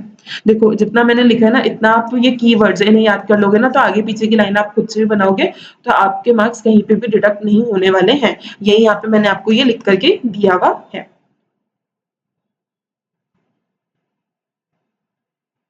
अब अपने सेफगार्ड्स पे आ गए कि क्या-क्या सेफगार्ड्स अपने हो सकते हैं। बेसिकली अपन इन्हें एग्जांपल्स ऑफ सेफगार्ड्स बोलेंगे कि किन-किन टाइप के आप सेफगार्ड्स लगा सकते हो। Safeguards are actions individually or in combination that the accountant takes that effectively reduce threats to an acceptable level, यानी हम थ्रेट को रिड्यूस करते हैं एक्सेप्टेबल लेवल तक। अब इसमें क्या-क्या दे रखा है? Assigning additional time and qualified personnel, मतलब आप या तो ना किसी एंगेजमेंट पे एडिशनल टाइम लगाओ, क्वालिफाइड पर्सोनल, ज्यादा क्वालिफाइड लोग होंगे तो वो ज्यादा समझ पाएंगे कि ये गलती है या नहीं है, और किस तरह से सही किया जा सकता है, ये तो फ्रॉड हुआ है। तो अगर आपको चाहो तो आप एडिशनल टाइम, क्वालिफाइड पर्सनल लगा के भी उस एंगेजमेंट को प्रॉपर रिव्यू करवा सकते हो, उसकी ऑडिट करवा सकते हो, ताकि वो एकदम प्रॉपरली करेक्ट हो, आपकी फंडामेंटल प्रिंसिपल्स को हर्ट ना हो। Next, having an appropriate reviewer who was not a member of the team review the work perform. अब ये क्या बोल रहा है आपने, जैसे मैंने आपको चैप्टर 1 में पढ़ाया भी था कि हमारे एंगेजमेंट क्वालिटी कंट्रोल रिव्यूअर होता है लिस्टेड एंटिटी के केस में, कि अगर आप किसी भी लिस्टेड कंपनी की ऑडिट कर रहे हो तो उस केस में आपको ईक्यूसीआर होना चाहिए, और वो प्रॉपर्ली आपका रिव्यू करेगा, आपके ऑडिट डॉक्यूमेंटेशन देखेगा, आपकी प्रॉपर रिपोर्ट को देखेगा, and then he will raise some questions कि हमने ये कैसे किया है, वैसे किया है, ताकि वो पूरा समझ सके कि इन्होंने properly in accordance with standards, in accordance with legal requirements काम किया है या नहीं किया है।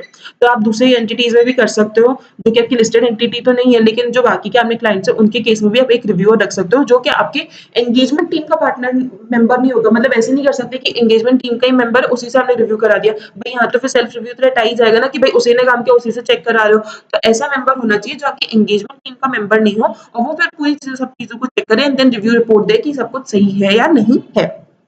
Using different partners and engagement teams with separate reporting lines, मतलब ये बोल रहे हैं कि अगर आपके ऑडिट के साथ साथ अगर आपके पास कोई दूसरे भी एंगेजमेंट है, जीएसटी का है, टैक्स का है, तो उस केस में आपके पास सेपरेट टीम्स होनी चाहिए, सेपरेट एंगेजमेंट पार्टनर होना चाहिए, कि मतलब जीएसटी का काम कोई और देखेगा, इनकम टैक्स का काम कोई और देखेगा, ऑडिट का काम कोई और देखेगा, ताकि आप ऐसे नहीं है कि ना काम को मिक्स करें कि भाई अब क्लाइंट बोले कि आपने ये काम गलत किया तो मैं आपको इसकी फीस नहीं दूंगा, या फिर ना कुछ भी इस तरह से कि ना आप इस काम को, इस काम की रिपोर्टिंग मत करो ताकि ना आपका वो काम करता रहे। नहीं भाई, सब चीजों की टीम अलग है, आप सबके एंगेजमेंट पार्टनर अलग है। आपको टैक्स की बात करनी है तो टैक्स के पार्टनर से करो, जीएसटी की बात करनी है जीएसटी के पार्टनर से करो, ऑडिट की बात करनी है ऑडिट के पार्टनर से करो। तो इनका बीच में कोई भी इंटर रिलेशनशिप नहीं होगा, आप सब सेपरेट रिपोर्टिंग लाइंस में काम करोगे। Involving another firm to perform or reperform part of the engagement, ये मैंने कभी प्रैक्टिकली होते नहीं देखा, बट इसमें लिखा है तो मैं बता देती हूँ कि अगर आपने एंगेजमेंट एक परफॉर्म किया है तो आप किसी अनदर फर्म के थ्रू उसी एंगेजमेंट में किसी पार्ट को रीपरफॉर्म करवा सकते हो, वो खुद से रीपरफॉर्म करेगा अनदर फर्म, ताकि हम ये देख सके कि हमने उस पार्ट को परफॉर्म किया तो हमारे क्या रिपोर्ट निकल के आया, हमारा क्या कंक्लूजन निकल के आया, और अगर दूसरी फर्म ने उसको ऑडिट किया तो उसकी क्या रिपोर्ट निकल के आई, या फिर हम कंपेयर करके देखेंगे कि दोनों रिपोर्ट सेम है या नहीं है। अगर डिफरेंट है तो किस वजह से डिफरेंस है, कोई हमारा थ्रेड तो नहीं आ रहा है जो हमारे ऊपर एप्लीकेबल है, जिस वजह से हमारी रिपोर्ट प्रॉपर नहीं आई है, तो वो चीजें हम इससे चेक कर सकते हैं। Separating teams when dealing with matters of confidential nature, अब हाँ ये हो सकता है कि फॉर सपोज अपना फाइनेंशियल ड्यू डिलिजेंस चल रहा है, वो जो कि कॉन्फिडेंशियल रहता है, इन्वेस्टिगेशन चल रही है और हम ऑडिट भी करते हैं, मतलब नॉर्मल कोर्स में ऑडिट होती है वो तो हो ही रही है। तो ऐसे केस में हम क्या कर सकते हैं कि जो हमारे कॉन्फिडेंशियल है, जैसे इन्वेस्टिगेशन वो कॉन्फिडेंशियल है, तो उसके लिए हम सेपरेट टीम ही रख देगी जो सेपरेटली उस चीज को देखेगी, और ऑडिट की टीम अलग रहेगी जो ऑडिट का काम देखेगी। हम दोनों टीम को मिक्स नहीं करेंगे, ताकि जो हमारा कॉन्फिडेंशियल वाला काम है वो अलग चलता रहे और जो नॉर्मल काम है वो अलग चलता रहे, ताकि कहीं पे भी दोनों में कॉन्फ्लिक्ट ऑफ इंटरेस्ट वाली चीज ना हो। ठीक है, तो अपन ने यहाँ पे सेफगार्ड्स पढ़ लिए। हाँ जी, आगे बढ़ते हैं अपन। देखो बीच में आपने पढ़ा होगा कि वो नोक्लार के प्रोविजंस भी दे रखे हैं, तो नोक्लार के प्रोविजंस अपन एकदम लास्ट में पढ़ेंगे, बिकॉज वो एकदम डिफरेंट टॉपिक है, तो अभी मैं उसको नहीं पढ़ा रही हूँ। सबसे पहले अपन के जो दूसरे टॉपिक्स है उन्हें मैं कवर कर रही हूँ। तो है अपना मेंबरशिप ऑफ द इंस्टीट्यूट। अभी इसमें जो अपना चार्टर्ड अकाउंटेंट्स है, जो हमारे ऊपर एक्ट एप्लीकेबल है, चार्टर्ड अकाउंटेंट्स एक्ट 1949, उसके कुछ प्रोविजंस अपने पास दे रखे, कुछ सेक्शंस गिवन है, उनके बारे में अपन को पढ़ना है। सबसे पहले है अपना disabilities for the purpose of membership. मतलब अगर मैं एज एन चार्टर्ड अकाउंटेंट हूँ तो मेरा नाम मेंबरशिप रजिस्टर में नहीं आ सकता। अब उसके क्यों नहीं आ सकता, उसकी कुछ डिसेबिलिटीज दे रखी है, उन्हीं के बारे में अपन को पढ़ना है। इसका सेक्शन नंबर क्या है अपना, सेक्शन नंबर 1। अब क्या ले रखा है यहाँ पे कि if he has not attained the age of 21 years, मतलब ऐसे कह सकते हैं कि अगर आज मेरी उम्र 20 साल की होती, फॉर सपोज अगर मैं 20 साल की होती, तो ऐसे केस में मैं मेंबरशिप नहीं ले सकती हूँ, बिकॉज लॉ में साफ-साफ लिखा हुआ है कि जब तक आप 21 साल के नहीं हो जाते हो तब तक आपको मेंबरशिप नहीं मिलेगी। ठीक है, आपके ना आप सीए बन चुके, आपकी जॉब लग जाएगी, लेकिन आप मेंबरशिप के मतलब जो भी आपके जहाँ पे मेंबरशिप का नंबर लगना होता है, आपको वो नहीं लगा सकते हो, बिकॉज अभी तक आप इंस्टीट्यूट के मेंबर नहीं बने हो। भले आपने एग्जाम पास कर लिए, बट आपकी 21 साल की एज होनी चाहिए, then accordingly you can have your membership number. Then if he is of unsound mind, unsound mind का मतलब कि भाई इतना ज्यादा पढ़ लिया वो कि वो पागल हो गया, कि अगर अगर आप पागल हो या फिर आपका माइंड अब प्रॉपरली होता है ना कि एक नॉर्मल पर्सन की तरह बिहेव नहीं कर पा रहे हो, तो ऐसे केस में भी आपको मेंबरशिप नहीं मिल सकती, बिकॉज हम इंस्टीट्यूट पागल लोगों को मेंबरशिप नहीं देगा। Then if he is an undischarged insolvent, undischarged insolvent मतलब कि आप दिवालिया घोषित हो चुके हो और जितनी भी आपकी लाइबिलिटीज है अभी तक आपने उनको पे ऑफ नहीं किया। अनडिस्चार्ज का मतलब यही है कि जितनी भी आपकी लाइबिलिटीज है, जितने भी आपके लोन्स है, अभी तक आपने उनको पे ऑफ नहीं किया है, यानी आप अनडिस्चार्ज इंसॉल्वेंट है। तो हम ऐसे दिवालिये हुए हुए इंसान को भी हम मेंबरशिप नहीं देंगे जिसने अभी तक अपनी लाइबिलिटीज पे ऑफ नहीं करी है। क्या इसका मतलब ये है मैम कि हम डिस्चार्ज इंसॉल्वेंट को दे देंगे? हाँ, अगर उसने अपनी लाइबिलिटीज पे ऑफ कर दी तो हम उसको मेंबरशिप दे देंगे।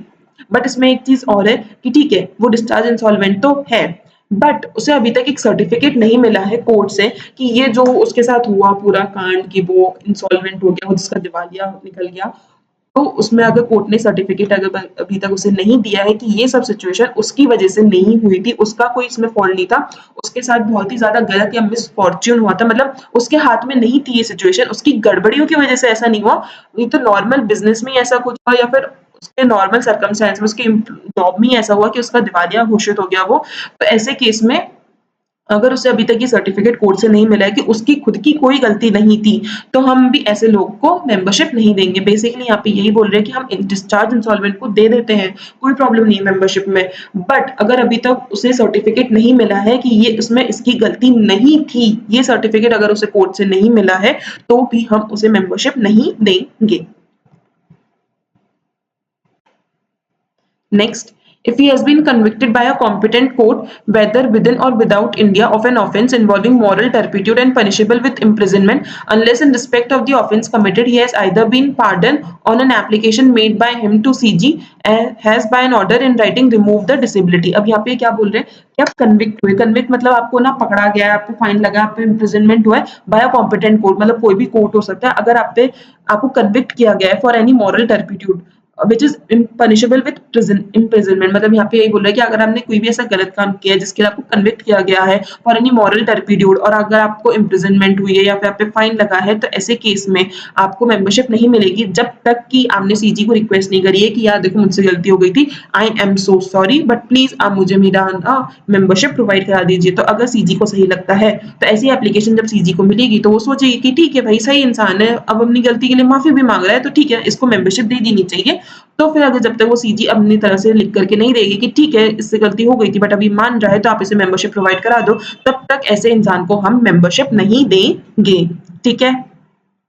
Then last में if he has removed from membership of the institute on being found on inquiry to have been guilty of professional or other misconduct, ये तो भी अपन आगे पढ़ने ही वाले हैं बहुत सारे प्रोफेशनल अदर मिसकंडक्ट, जिसमें अगर ये लिखा हुआ है कि इस ये ने इस पर्टिकुलर क्लॉज का गिल्टी है and he is guilty of professional और अदर मिसकंडक्ट, ऐसे केस में हम उसे मेंबरशिप से रिमूव कर सकते हैं, उसे उसका नाम रजिस्टर में से रिमूव कर सकते हैं।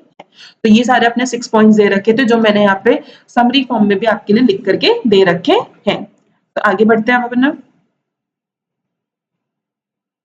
आगे क्या लिखा हुआ है, in addition failure on the part of a person to disclose the fact that he suffers from any one of the following disabilities aforementioned would constitute a professional misconduct. अब यहाँ पे क्या लिख रखा है कि एक ये जैसे मुझे पता है कि मैं इन 6 पॉइंट्स में से किसी ना किसी पॉइंट में फॉल करती हूँ और मुझे मेंबरशिप नहीं मिलनी चाहिए, मेरा नाम मेंबरशिप में से रिमूव हो जाना चाहिए, स्टिल मैं इस बात को नहीं बता रही हूँ, इंस्टीट्यूट को नहीं बता रही हूँ, तो ऐसे केस में भी मैं प्रोफेशनल मिसकंडक्ट में फॉल करूंगी कि भाई इतनी इंपॉर्टेंट इन्फॉर्मेशन थी और मैंने उससे इंस्टीट्यूट से ये बात पाई। ठीक है, आगे बढ़ते हैं। आगे बढ़ते हैं अपने टाइप्स ऑफ मेंबर्स पे। देखो 2 तरह के मेंबर्स होते हैं, एक एसोसिएट मेंबर एंड दूसरा फेलो मेंबर। अब ये क्या बोलते हैं? एसोसिएट मेंबर और फेलो मेंबर। अब एसोसिएट मेंबर तो क्या, जैसे मैं अभी सीए बनी हूँ, जैसे मेरे पास मेंबरशिप नंबर आ जाएगा, तो मैं क्या बन जाऊंगी? Associate member of the institute बन जाऊंगी, बिकॉज मैं अभी रिसेंटली सीए बनी हूँ। दूसरा फेलो मेंबर। अब फेलो मेंबर के लिए क्या होता है, देखो हर कोई फेलो मेंबर नहीं बन सकता है। अभी मैं कहूँ कि भाई देखिए मैं ना 5-6 साल एसोसिएट रह जाती हूँ, उसके बाद मैं फेलो मेंबर बन जाऊंगी, नहीं, ऐसा नहीं होता है। फेलो मेंबर के लिए क्या होता है कि ठीक है आप एसोसिएट हो फॉर एटलीस्ट 5 ईयर्स, बट आप प्रैक्टिस में होने चाहिए। फेलो मेंबर वही बनते हैं जो कि प्रैक्टिस में होते हैं। यानी अगर मैं आज प्रैक्टिस करने लग जाती हूँ, मेरे पास सर्टिफिकेट ऑफ प्रैक्टिस होता है और मैं ये 5 सालों तक करती रहती हूँ, तो मैं इंस्टीट्यूट की फेलो मेंबर बन जाऊंगी। तो यहाँ पे ये लिखा है an associate who has been in continuous practice for at least 5 years. But इसका एक और चीज इन्होंने दे रखी है कि ठीक है आप डायरेक्टली प्रैक्टिस में नहीं हो, बट आप दिक प्रैक्टिस में रहे हो। अब ये क्या चीज है वो मैं आपको बताती हूँ। A member who has been an associate for a continuous period of not less than 5 years, मतलब आप एटलीस्ट 5 ईयर्स के लिए एसोसिएट मेंबर हो, and he has experience equivalent to the experience normally acquired as a result of continuous practice. मतलब आपका जो experience है वो ऐसा ही है कि जैसे आपने 5 सालों से प्रैक्टिस ही की हो। अब इसमें क्या होगा, आपके पास सीओपी नहीं है, बट स्टिल आपका जो सॉरी आपका जो एक्सपीरियंस है वो इक्विवेलेंट टू प्रैक्टिस है, तो ऐसे केस में भी हम आपको फेलो मेंबर कहेंगे। और ये एक्सपीरियंस कितना होना चाहिए? For a period of 5 years, मतलब आपने as a 5 years as a chartered accountant and equivalent to practice आपने काम किया, आपका एक्सपीरियंस है, तब हम आपको फेलो मेंबर कहेंगे।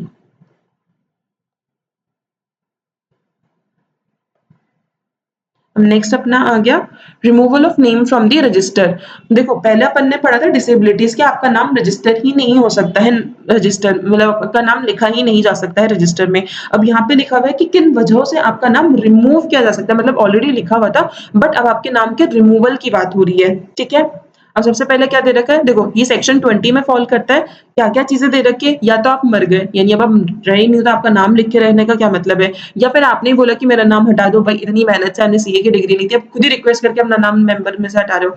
ठीक है, आपकी रिक्वेस्ट पे हटा रहे हैं। ठीक है, who has not paid any prescribe fee. देखो जब हम सीए बन जाता है, हमारे पास मेंबरशिप नंबर आ जाता है, तब हमें हर साल सीए इंस्टीट्यूट को मेंबरशिप फीस देनी पड़ती है, ताकि वो हमारा नाम रजिस्टर में लिखा रहने दे। देखो एग्जाम पास करके आपने एक बार मेंबरशिप ले ली, लेकिन उसे हर साल मेंटेन करने के लिए आपको फीस इंस्टीट्यूट को देनी होती है। अगर आपने उस फीस देने में डिले किया तो आपका नाम रिमूव कर दिया जाएगा। तो यहाँ पे यही लिखा है कि आपने अगर प्रिस्क्राइब फीस नहीं दी तो आपका नाम रिमूव कर दिया जाएगा। और दूसरा कि अगर आपने कोई भी ऐसा काम किया और आप उस डिसेबिलिटी में आ जाते, कौन सी डिसेबिलिटी में, जो हमने पढ़ी थी सेक्शन 8 में, अगर आप उन डिसेबिलिटीज में फॉल कर जाते हो तो भी हम आपका नाम रिमूव कर देंगे। देन नीचे चलते हैं रिस्टोरेशन पे। अगर आपका नाम रिमूव कर दिया गया है तो अब आपके नाम को रिस्टोर करने के लिए यानी दोबारा लिखने के लिए क्या रहेगा, तो इसके लिए अपन के पास टाइम लिमिट दे रखी है। क्या है कि अगर आपने एप्लीकेशन करी है for the restoration with in the same year of removal, for suppose अगर मेरा 2025 में अगर मेरा नाम रिमूव किया गया है और मैंने 2025 में ही अपना एप्लीकेशन दे दी कि प्लीज प्लीज प्लीज मेरा नाम दोबारा से लिख दीजिए, जो भी वजह है बट प्लीज आप मेरा नाम लिख दीजिए, तो इस केस में क्या होगा, आपकी इफेक्टिव डेट क्या मानी जाएगी? इस केस में आपकी इफेक्टिव डेट मानी जाएगी जिस दिन से आपका नाम का रिमूवल हुआ था। फॉर सपोज अगर मेरा नाम रिमूव हो जाता है ऑन 20th अक्टूबर 25, तो मेरा रिस्टोर कब से हो जाएगा? फ्रॉम दी 20th अक्टूबर 25 से ही मेरा दोबारा से नाम रिस्टोर हो जाएगा। Then removal of name under the order of the board of discipline और द डिसिप्लिनरी कमेटी। देखो ये प्रोफेशनल एथिक्स में अपनी 2 कमिटीज होती है जो कि अपने शेड्यूल 1 एंड शेड्यूल 2 में अगर अपन ने कोई भी नॉन कंप्लायंस किया होता है तो उन पे पनिशमेंट देने का काम ये दोनों कमिटीज करती है, यानी board of discipline and the disciplinary committee. तो इन्होंने क्या बोला है कि अगर डिसिप्लिनरी कमेटी या बोर्ड ऑफ डिसिप्लिन ने ये ऑर्डर दिया है कि इस बंदे का नाम रिमूव हो जाना चाहिए, तो ऐसे केस में वो नाम तभी रिस्टोर हो सकता है जबकि ये दोनों अथॉरिटीज दोबारा से बोले कि हाँ ठीक है अभी ये सही हो चुका है, इसने सारे ना अपने गलतियां भी मान ली है, फाइन भी पे कर दिया, इम्प्रिजन जो भी इसे जेल की सजा होनी थी सब कुछ हो चुका है, तो ऐसे केस में अब इसके नाम को आप रिस्टोर कर सकते हो। तो जब वो ऑर्डर देंगे तभी इसका नाम रिस्टोर होगा। और कोई भी केस है, मतलब आपने with in the same year नहीं किया है या फिर आपका ऑर्डर भी मतलब हमने एप्लीकेशन भी सेम ईयर में नहीं करी, आपका ये ऑर्डर की वजह से भी नहीं है, तो ऐसे केस में आपका रीस्टोर कब हो सकता है? जिस दिन आपने एप्लीकेशन दी, उसी दिन से आपका नाम रीस्टोर हुआ माना जाएगा। फॉर सपोज मेरा नाम तो रिमूव हुआ था अक्टूबर 25 में, बट मैंने अपनी एप्लीकेशन दी है जुलाई 26 में, तो ऐसे केस में मैंने नेक्स्ट ईयर दिया है, तो ऐसे केस में क्या जाएगा? जब मैंने जुलाई 26 में, फॉर सपोज अगर मैंने 15 जुलाई 26 को बोला कि आप मेरा प्लीज नाम रिस्टोर कर दीजिए, तो मेरा इफेक्टिव डेट ऑफ रिस्टोरेशन भी क्या मानी जाएगी? 15 जुलाई 26। ठीक है, आगे बढ़ते हैं अपन अब नेक्स्ट अपने क्या आया है point, penalty for falsely claiming to be a member. मतलब मैं मेंबर नहीं हूँ, मैं चार्टर्ड अकाउंटेंट नहीं हूँ, फिर भी मैं एज अ रिप्रेजेंट कर रही हूँ, ऐसा दिखा रही हूँ कि हाँ भाई मैं सीए हूँ, तो ऐसे केस में मुझे पेनल्टी क्या आएगी? तो सबसे पहले अपना क्या दे रखा है, not being a member of the institute, मतलब मैं सीए नहीं हूँ, फिर भी मैं ऐसे दिखा रही हूँ कि मैं मेंबर हूँ, यानी मैं सीए हूँ, एंड मैं डेजिग्नेशन चार्टर्ड अकाउंटेंट भी यूज कर रही हूँ, मैं अपने नाम के आगे सीए लिख रही हूँ, अपने नाम के नीचे चार्टर्ड अकाउंटेंट इस तरह से बड़ा बड़ा मैं लिख रही हूँ, तो ऐसे केस में मैं ये नहीं कर सकती जब तक मेरे पास वो डेजिग्नेशन नहीं हो। तो एक तो पहली गलती की कि मैं सीए नहीं हूँ, फिर भी मैं सीए का नाम यूज कर रही हूँ। दूसरा, मैं ठीक है सीए तो हूँ, बट मैं प्रैक्टिस में नहीं हूँ, यानी मेरे पास सर्टिफिकेट ऑफ प्रैक्टिस नहीं है, फिर भी मैं अगर प्रैक्टिस वाले काम कर रही हूँ, दूसरे लोगों को ऐसे दिखा रही हूँ कि भाई मैं सीए इन प्रैक्टिस हूँ, तो ये भी गलत है। ठीक है, being a member of the institute but not having certificate of practice represent that he is in practice और practises as a chartered accountant, then in दोनों ही केसेस पे हम पे क्या पनिशमेंट आ सकती है? देखो, अगर हमने ऐसा काम पहली बार किया है, तो ऐसे केस में आप पे कोई इम्प्रिजनमेंट तो नहीं आएगा, लेकिन आप पे फाइन आ सकता है अप टू 1000, अप टू 1000 का आप पे फाइन आ सकता है। बट अगर आपने दोबारा इस तरह का काम किया, तो ऐसे केस में आप पे जेल भी होगी। जेल कितनी होगी? आपको अप टू 6 मंथ्स की आपको जेल भी हो सकती है, या फिर आप पे 5000 तक का फाइन भी लग सकता है, या फिर दोनों भी लगाए जा सकते हैं। यानी यहाँ पे और है बीच में कि आप पे 6 महीने की जेल हो सकती है, या फिर आप पे 5000 का फाइन लगाया जा सकता है, या फिर आपको दोनों भी हो सकते हैं। तो यही यहाँ पे लिखा हुआ है। देखो, आपको लग रहा होगा कि यार ये फाइन बहुत कम है, मतलब कोई अगर गलती भी करेगा तो इतना सा फाइन देके तो कोई भी छूट जाएगा। तो देखो, अब ये ना फाइन बढ़ चुका है एग्जैक्टली, तो मुझे भी आनी शायद लाख रुपए के आसपास हो चुका है। तो ये पुरानी है इंस्टीट्यूट, मतलब आपके मॉड्यूल में अभी भी पुराना दे रखा है, तो आपको पुरानी ही लिमिट्स को याद रखना है। हाँ जी, अब नेक्स्ट टॉपिक अपना आ गया significance of the certificate of practice. अब इस बारे में क्या लिखा हुआ है यहाँ पे कि देखो, आज मैं मेंबर हूँ, आज मैं सीए बन चुकी हूँ, बट स्टिल मैं प्रैक्टिस नहीं कर सकती हूँ जब तक मेरे पास सर्टिफिकेट ऑफ प्रैक्टिस नहीं हो। यानी मैं किसी भी ऑडिट क्लाइंट की रिपोर्ट पे साइन नहीं कर सकती हूँ जब तक मेरे पास सर्टिफिकेट ऑफ प्रैक्टिस ना हो। तो यहाँ पे ये लिखा हुआ है, no member of the institute shall be entitled to practise whether in India or elsewhere unless he has obtained from the council a certificate of practice. यानी आप सर्टिफिकेट ऑफ प्रैक्टिस के बिना, सीओपी के बिना प्रैक्टिस नहीं कर सकते हो। Every such member shall pay such annual fee for a certificate. अब देखो, यहाँ पे ये लिखा हुआ है कि ठीक है, आप मेंबर हो, मेंबरशिप फीस आपको देनी होती है, लेकिन अगर आपने सर्टिफिकेट ऑफ प्रैक्टिस भी ले रखा है, तो आपको अलग से उस सर्टिफिकेट के लिए भी हर साल फीस पे करनी होती है। Then this certificate can be cancelled by the council under such circumstances as may be prescribed। अब यहाँ पे क्या लिखा हुआ है कि अगर आपने कोई भी वायलेशन किया, आपने प्रोफेशनल और अदर मिसकंडक्ट किया, तो ऐसे केस में काउंसिल के हाथ में वो डिसाइड करेगी कि उसे आपके पास सर्टिफिकेट रहने देना है या नहीं रहने देना है, या फिर कैंसिल उसे करना है। तो काउंसिल कभी भी आपके सर्टिफिकेट को कैंसिल कर सकती है। अब यहाँ पे आगे क्या लिखा हुआ है, ये कुछ मतलब एक्स्ट्रा सा पॉइंट है, आपको इसे समझना होगा। Once the person concern becomes a member of the institute, he is bound by the provisions of the chartered accountants act and its regulations. देखो, जैसे ही आप मेंबर बन जाते हो, वैसे जैसे ही आप सीए बन जाते हो, वैसे ही आप चार्टर्ड अकाउंटेंट्स एक्ट के परव्यू के अंदर आ जाते हो। वो एक्ट आप पे एप्लीकेबल होने लग जाता है, यानी आप कोई भी अगर गलत काम करोगे तो आप उस एक्ट के अंदर लायबल हो जाओगे। तो अब यहाँ पे क्या लिखा हुआ है कि फॉर सपोज आज मैं सीए हूँ, मेरे पास सीओपी भी है, अब मैंने ऐसा कोई काम किया, कोई प्रोफेशनल मिसकंडक्ट कर दिया, तो मेरे हाथ से काउंसिल ने वो तो ले लिया, सर्टिफिकेट ऑफ प्रैक्टिस तो ले लिया, उन्होंने कैंसिल कर दिया। बट अब मैं ऐसे सोच रही हूँ कि यार ठीक है, मैं ऑडिट क्लाइंट पे रिपोर्ट पे तो साइन नहीं कर सकती, मैं कोई भी ऑडिट एंगेजमेंट नहीं कर सकती, बट मैं कोई दूसरा काम तो कर सकती हूँ जो मैं एज अ मेंबर भी कर सकती थी। फॉर सपोज अब मैं बात करूँ, जैसे अपने ऑथराइज रिप्रेजेंटेटिव बनना होता है जीएसटी में, इनकम टैक्स में, तो वो एज अ मेंबर, जैसे आज मैं मेंबर हूँ, मैं आज जाकर के किसी भी क्लाइंट के लिए एज एन ऑथराइज रिप्रेजेंटेटिव बोल सकती हूँ। बट अगर मैंने सर्टिफिकेट ऑफ प्रैक्टिस मेरे पास था और मैंने उसके वायलेशन में, कोई भी मिसकंडक्ट में मेरे से काउंसिल ने वो छीन लिया, तो क्या ऐसे केस में मैं मेंबर तो हूँ, अभी भी मेरा सिर्फ सीओपी गया, बट मेरी मेंबरशिप नहीं गई है, क्या ऐसे केस में मैं स्टिल जीएसटी या income tax authorise representative client के लिए बन सकती हूँ? The answer is no. देखो यहाँ पे क्या बोला गया है, अगर आप सिर्फ मेंबर हो और आपके पास कभी भी सीओपी नहीं थे तो इस केस में आप जीएसटी इनकम टैक्स में जाकर के बोल सकते हो। लेकिन अगर आप सीओपी थी आपके पास और वो सीओपी आपसे छीन ली गई है तो ऐसे केस में आप अपने मेंबर होने के वाले राइट्स नहीं उठा सकते कि भाई ठीक है मैं मेंबर तो हुई ना, तो ऐसे केस में मैं जीएसटी इनकम टैक्स में जाके ऑथराइज रिप्रेजेंटेटिव बन सकती हूँ। द आंसर इज नो, नहीं बन सकते आप, क्योंकि आपने एक चीज का वायलेशन किया है। तो हम ये नहीं बोल सकते कि ठीक है हमने ना इस चीज में आप मतलब सीओपी नहीं है तो ठीक है मेंबर की तरह काम कर सकते हो। नहीं भाई, नहीं कर सकते आप। तो यहाँ पे यही लिखा हुआ है कि जब तक आपका सब चीजें सॉर्ट नहीं हो जाएगी तब तक आप एज अ मेंबर जो आपके राइट्स है, जो एज अ मेंबर आप काम कर सकते हो, वो एज मेंबर भी आप काम नहीं कर सकते हो। मैं एक बार आपको उसे पढ़ा भी देती हूँ। If and when he appears before the income tax tribunal as an income tax representative after having become a member of the institute, he could so appear only in his capacity as chartered accountant. मतलब अगर वो सिर्फ member है तो वो as an chartered accountant appear हो सकता है and a member of the institute, having as it were brought himself within the jurisdiction of the Chartered Accountants Act and its regulations. मतलब वो अगर सिर्फ member है तो वो authorized representative बन सकता है। He could not set them at naught by contending that even though he continues to be a member of the institute and has been punished by suspension from practice as a member, he would be entitled in substance to practice in some other capacity. यहाँ पे यही लिखा हुआ है कि ठीक है अगर आप सिर्फ मेंबर होते तो हमें कोई प्रॉब्लम नहीं होती, लेकिन आप प्रैक्टिसिंग मेंबर भी थे एंड देन आपसे सीओपी ले ली गई है, तो इस केस में हम आपको जो आपके मेंबर वाले राइट थे कि आप मेंबर होकर ये काम कर सकते हो, वो भी हम आपको करने नहीं देंगे। A member of the institute can have no other capacity in which he can take up such practice separable from his capacity to practice as a member of the institute. मतलब अगर आपसे प्रैक्टिस वाली चीज छीन ली गई है तो आप मेंबर वाले राइट्स से भी काम नहीं कर सकते हो। Therefore, in nutshell, a chartered accountant whose name has been removed from the membership for professional or other misconduct during such period of removal will not appear before the various tax authorities or other bodies before whom he could have appeared in his capacity as a member of the institute. मतलब अगर आपसे practising member की right को छीन लिया गया, आपके COP को छीन लिया गया है आपसे, तो ऐसे केस में जो आपके राइट थे एज अ मेंबर आप ये काम कर सकते हो, वो राइट्स भी आप एक्सरसाइज नहीं कर सकते, वो काम भी आप एज मेंबर नहीं कर सकते हो। अभी इसका इलस्ट्रेशन लिख रखा है, आप इसको पढ़ोगे बिल्कुल सेम बातें लिख रखी है, आपको एकदम समझ में आ जाएगा। हाँ, अब नेक्स्ट टॉपिक अपना दे रखा है cancellation and restoration of certificate of practice, यानी उसको कैंसिल या उसके रिस्टोरेशन के बारे में बात हो रखी है। अब यहाँ पे क्या लिखा हुआ है, regulation 10 provides that COP shall be liable for cancellation. यहाँ पे लाइबल की मतलब कैंसिलेशन की बात हो रही है if the name of the holder of the certificate is remove from the register. मतलब या तो जो रजिस्टर है जिसमें प्रैक्टिसिंग मेंबर्स के नाम लिखे हुए उसमें से उसका नाम रिमूव कर दिया गया है तो आपको सीओपी रिमूव कैंसिल करना पड़ेगा।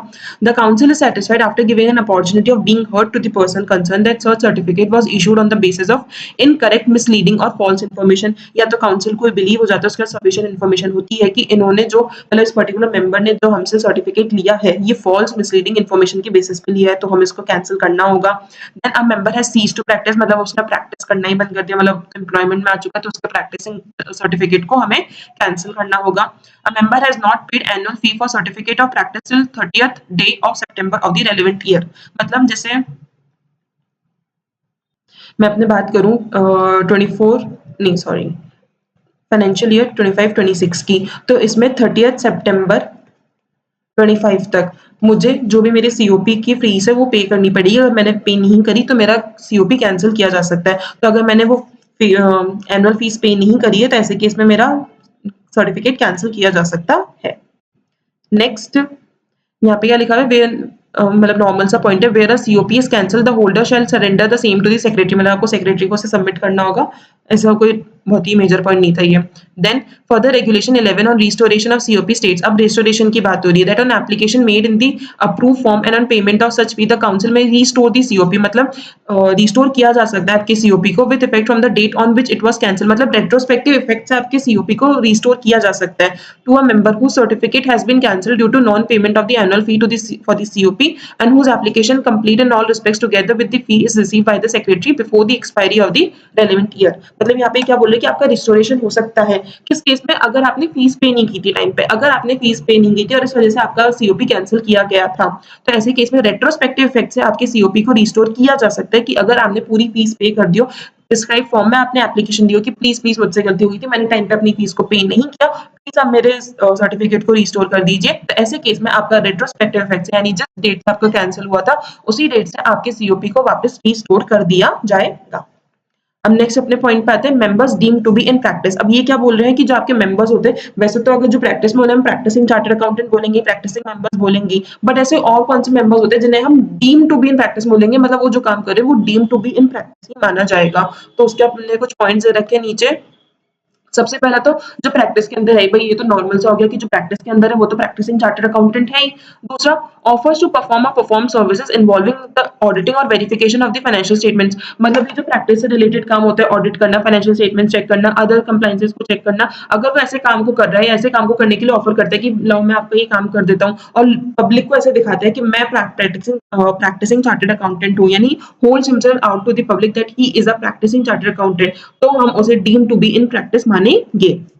Third point, renders professional services or assistance in or about matters of principle or detail relating to accounting procedure or the recording, presentation or certification of the financial facts। वहाँ पे यही बोल रहे हैं कि आप जो प्रोफेशनल सर्विस प्रोवाइड करा रहे हो वो एक प्रैक्टिसिंग चार्टर्ड अकाउंटेंट वाली है कि आप ना मैटर्स ऑफ प्रिंसिपल और अकाउंटिंग पॉलिसी से रिलेटेड, अकाउंटिंग प्रोसीजर से रिलेटेड अगर ऐसी सर्विसेज प्रोवाइड करा रहे हो तो हम आपको deem to be in practice मानेंगे।